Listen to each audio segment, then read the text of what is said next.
gagawin ang bounty group sa Marawi City.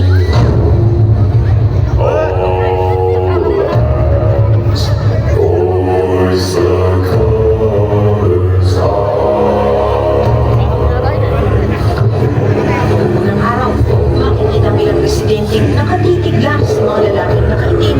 Ang iba, sige lang sa pagbiyahe. I am ordering you to crash. Walang pisto.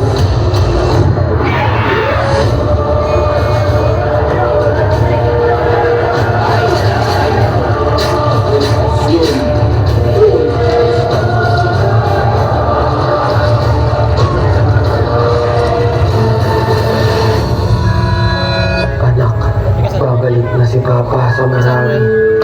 Pag-miss kita. Papa. Siniran ako ang ng mga residente sa ating mayapang puso.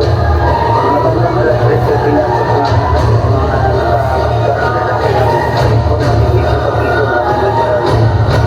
ito ang kwento sa loob ng mga araw.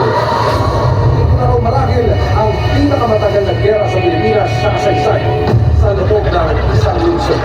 Masasaksi na natin ng malaking mga teroristang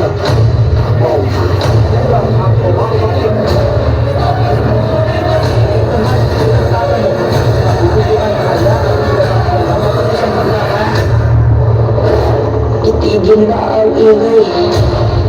Tama na ang tutukan. Itigil na ang digmaan. I will not talk anymore kasi marami na ang sundalo.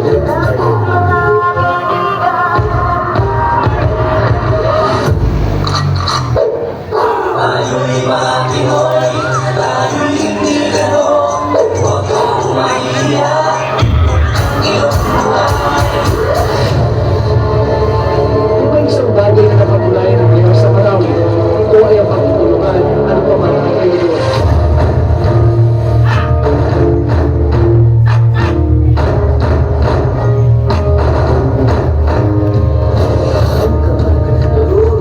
Huwag kang matatakot sa malulong kadali, sa bagas na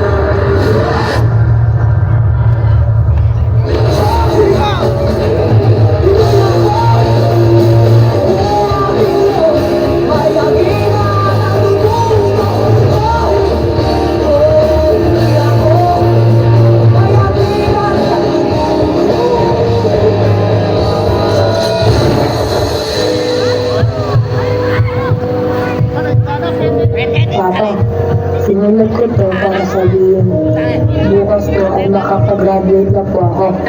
Huwag po ang magsalit ng medalya ko ha. Ihintayin ko po kayo. Nagmamahal, anak.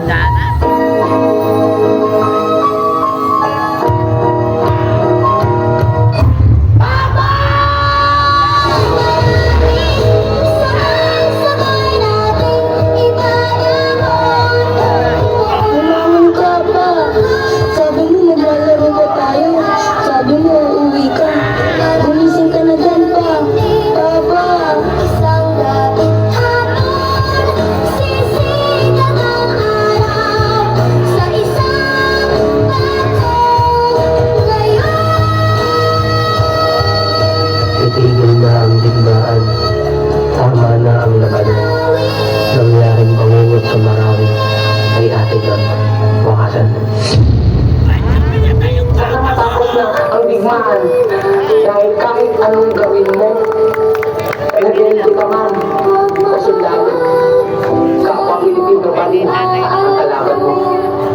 Marawi darating din ang isang lapit hapon, sisikat ang araw sa isang bagong Okay, alright. Pakapun natin ang Biliswan Marawi.